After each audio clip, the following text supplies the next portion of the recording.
Il n'y a aucune zone, à ma connaissance, qui est sous les coupes du JNIM. On a vu par exemple dans l'extrait qu'on a vu, le JNIM qui prend possession d'un village.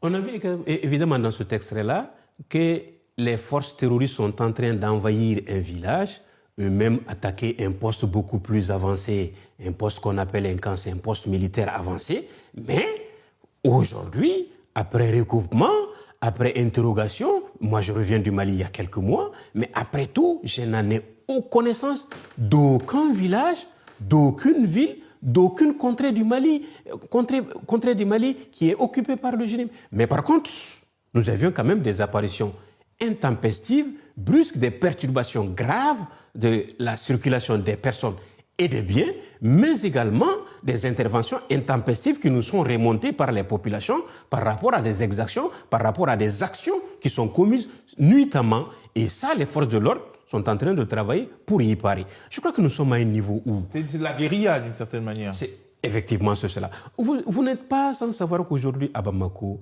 il y a une accalmie et une dimension qu'on ne peut pas expliquer des autorités.